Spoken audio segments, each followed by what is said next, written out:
अब तक हम पढ़ चुके हैं कि गनी मियाँ क्या है, हॉकी का मैच देखने के लिए पाकिस्तान से कहाँ आया हुआ है, अमृतसर आया हुआ है।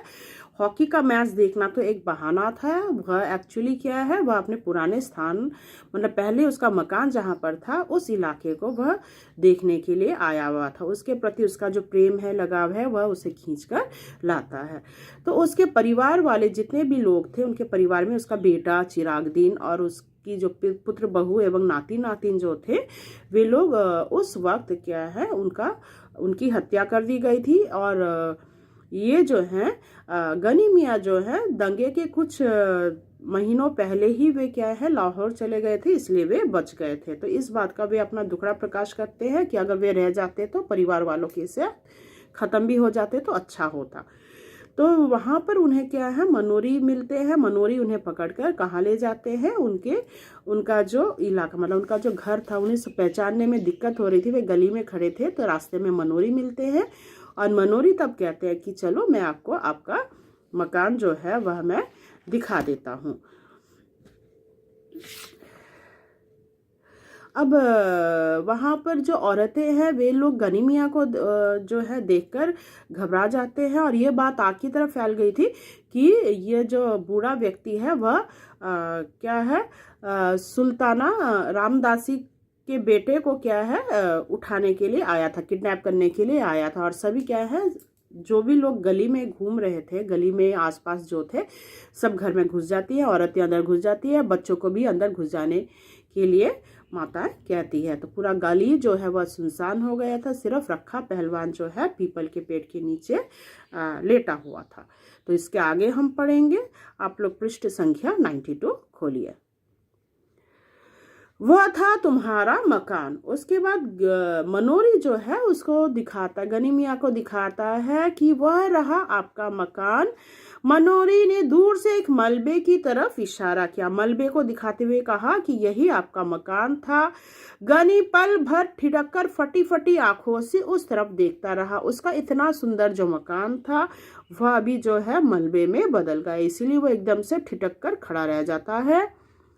चिराग और उसके बीवी बच्चों की मौत को वह काफी पहले स्वीकार कर चुका था। देखो बीवी बच्चे जो है, चिराग दीन के बीवी बच्चे और उनके जो बच्चे हैं सब तो मर गए थे, मगर उनको तो स्वीकार कर लिया था। मगर अपने नए मकान को इस शक्ल में देखकर उसे जो झुरझुरी हुई उसके लिए वह तैयार नहीं था। मतलब वह सोचकर नहीं आया, वह सोचा था कि उसका जो मकान है वैसा ही रहेगा, मगर वैसा नहीं है। उसकी जबान पहले से और खुश हो गई और घुटने भी ज्यादा कांपने लगे।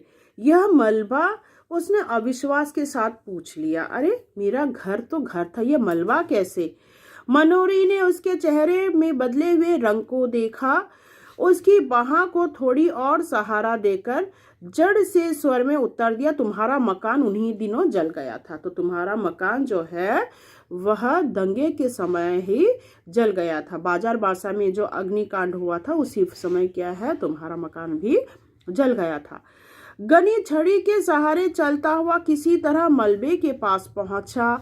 मलबे में अब मिट्टी ही मिट्टी थी, जिसमें से जहां तहां टूटी और जली हुई ईंटें बाहर झांक रही थी। लोहे और लकड़ी का सामान उसमें से कम का निकाला जा चुका था। तो घर में जो पुराने सामान थे, मतलब लोहे और लकड़ी के सामान उसमें से कब का निकाला जा, घर में जो फर्नीचर थे वो क्या है आसपास के लोग जो है निकाल कर ले लिए थे। केवल एक जले हुए दरवाजे का चौखट था, तो उसके अंदर जितने सामान थे वो सब लोगों ने हड़प लिया और अब क्या रह गया, सिर्फ एक जला हुआ चौखट पड़ा हुआ है। न जाने कैसा बचा रह गया था।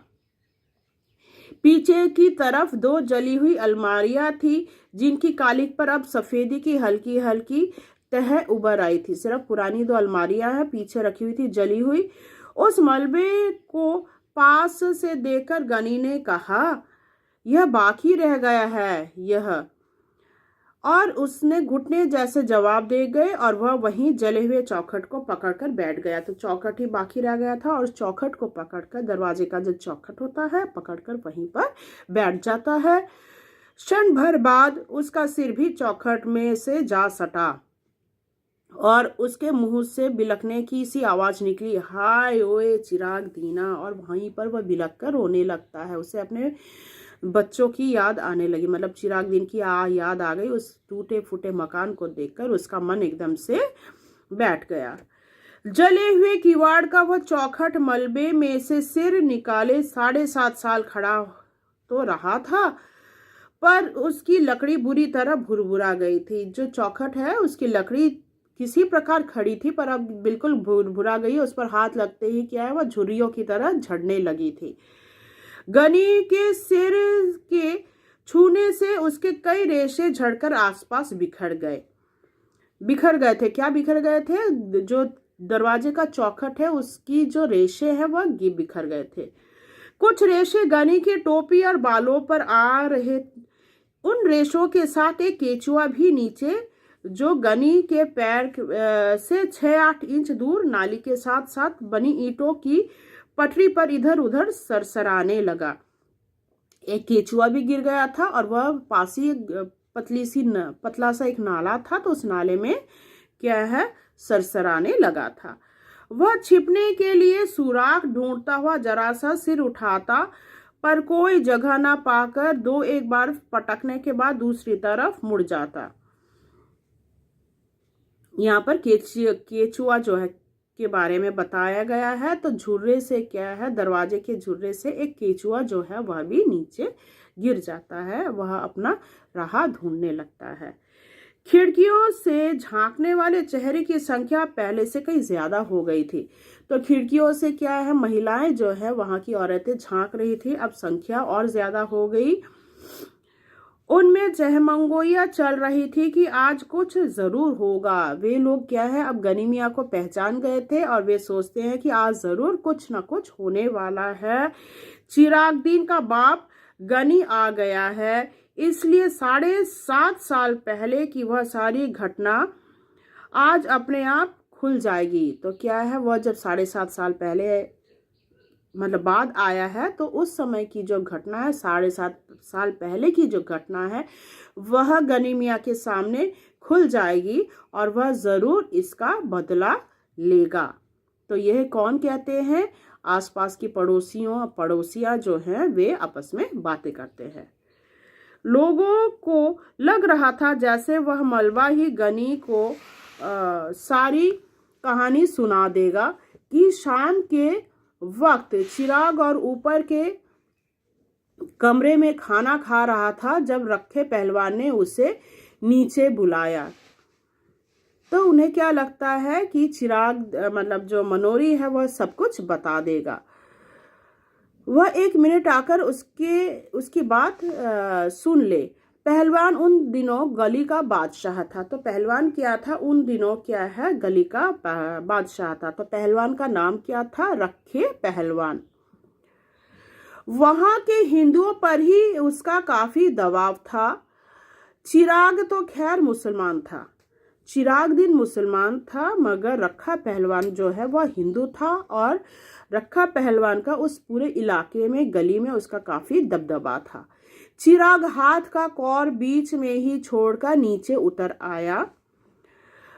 ये देखो 7.5 साल पहले की घटना अब यहाँ पे डिस्क्राइब किया गया है, मतलब किस प्रकार चिरागदीन की हत्या हुई थी। तो यहाँ पे उस वक्त क्या है, चिरागदीन खाने के लिए बैठा हुआ था और उसी समय क्या है, रखा पहलवान जो है उसे बुलाता है। तो वह खाना छोड़कर क्या है, वह नीचे उतर आता है और उसी वक्त उसकी हत्या कर दी गई थी।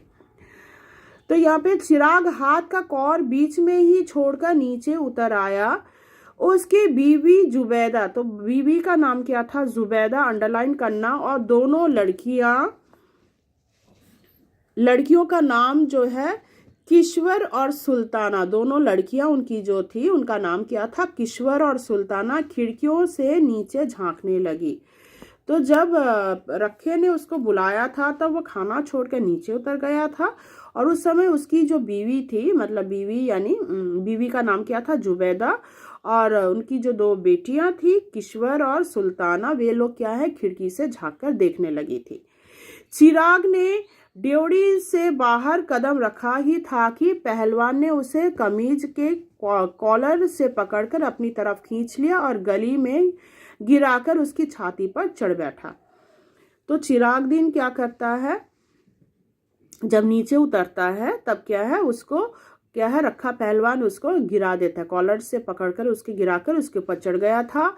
चिराग उसका छुरे वाला हाथ पकड़कर चिल्लाया, रखे पहलवान मुझे मत मार। तो यहाँ पे रखा पहलवान हाथ में छुरा लेकर उसके ऊपर चढ़ गया था और तब चिरागदीन जो है वह उससे कहता है कि मुझे मत मारो, हाय कोई मुझे बचाओ। वह अपनी रक्षा के लिए आवाज देता है। ऊपर से जुबैदा, किश्वर और सुल्ताना भी हताशा स्वर में चिल्लाती और चीखती हुई नीचे ड्योढ़ी की तरफ दौड़ी।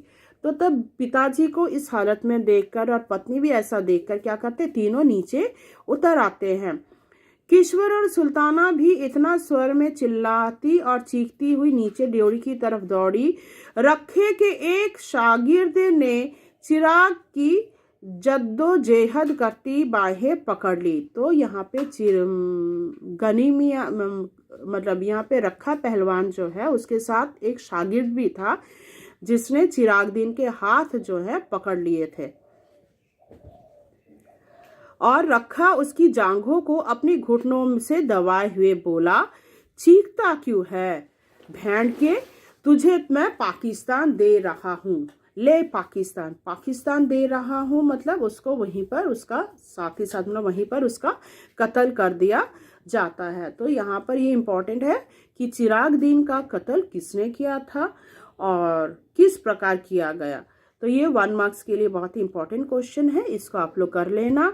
और जब तक जुबैदा, किश्वर और सुल्ताना नीचे पहुंची, चिराग को पाकिस्तान मिल गया। जब तक वे नीचे उतरते हैं तब तक उसकी हत्या कर दी जाती है। तो आशा करती हूँ यहाँ तक आपको समझ में आया होगा। बाकी जो है मैं आपको नेक्स्ट पार्ट में पढ़ाऊंगी। धन्यवाद।